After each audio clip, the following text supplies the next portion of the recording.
Okay, so should a design or research leader do hands-on work as part of the job? I hear this often on social media, especially on LinkedIn. And there is a traditional view that a leader, especially in UX, should not do hands-on work. Well, I agree that this is not a smart thing to force a junior level leader into doing part-time IC work or baking it into the job description, etc. I disagree with this approach, especially for senior leaders. Why is that? Let's examine this a little more closely for that. And let's first start with the negatives. There aren't many negatives in my mind. Like one, obviously, is that people feel that someone who is in the details, may not get enough time to focus at the macro level, which um, is logical if the leader does not know how to prioritize their work. But then this does not need to be true, especially if the leader. And then obviously there is also another disadvantage if, especially that comes with the power dynamics, and if there is not enough the you know uh, not enough PowerPoints available to the leader to implement any implement any high level, macro level decisions if they are considered as more junior and more or more into like an IC level person. You naturally you have less um, PowerPoints, which would be important when you uh, propose and make large level organizational changes, right? So those as things aside, this sort of a thought process does not necessarily need to be true, especially if the leader is the one that is making this call to allocate time to do hands-on work. Um, we should not stop them from doing that. Primarily from the perspective of the design of your organization and the other job that you do, which is like at the macro level, these things like this, right? So this definitely helps you with those kind of things.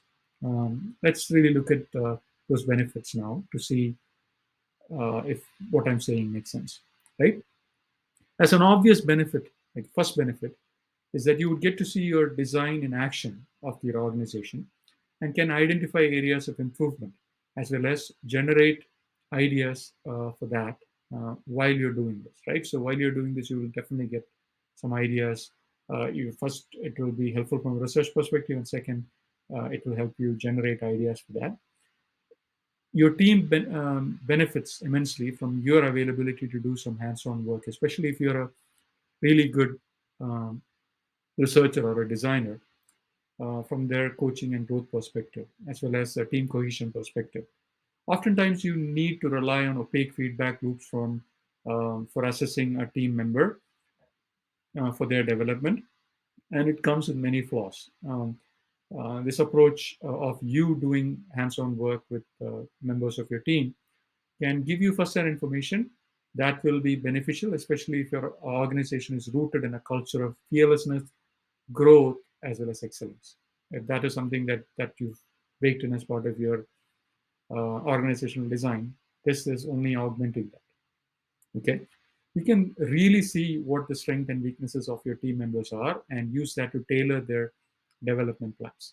Okay, as a third benefit, you uncover some blind spots in your design of the organization, either as a result of opportunities in strategy, or be it the power structure, or be it the culture, or also. Because of this, your decisions would naturally be more considered, and in short, your empathy level would be high when you make those kind of decisions, which is again a superpower because it really improves the strength of your organization as well as its cohesion. As a fourth benefit, a leader who leads from the front and know what they are talking about would naturally command more respect from their team, and it helps generate some soft power points that can be utilized later when the team really needs it. Okay, and the last and the fifth benefit is that, and it is, I think, it is the most important one, is that a large part of leadership with any level of accountability is the system design and maintenance of the organization that you're building. Um, and When you think about it, what are the most important skills that you need to build to design an organization would be first would be to research and then to design, right? So why would you not practice the same skills in a different context, like as an individual contributor from a product perspective, which will one help you with your research of how to build your organization better, and two, it will also help you get some cross pollination ideas and things like that as you're doing these things to to build your organization in a better kind of fashion. So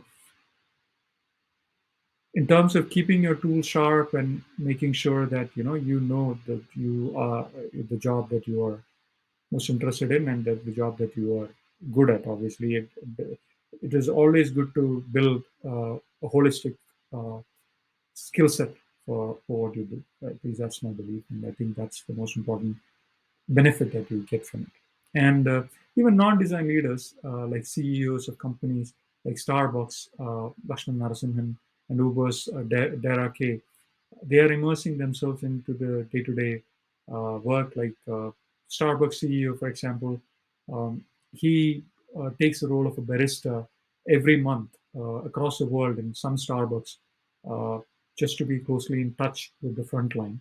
And the Uber CEO recently took the role of a driver to understand how a system performs in real time. So these are some examples of people, leaders, who think that this is a superpower really, to be able to do some of this hands-on work and uh, learn things that will help benefit your other part of the other part, like the major part of your work. So if they can really find time for this and think that it is important, why would you, as a design or a research leader, uh, think any different about how you should approach your work? Hope you find this useful. Thank you so much.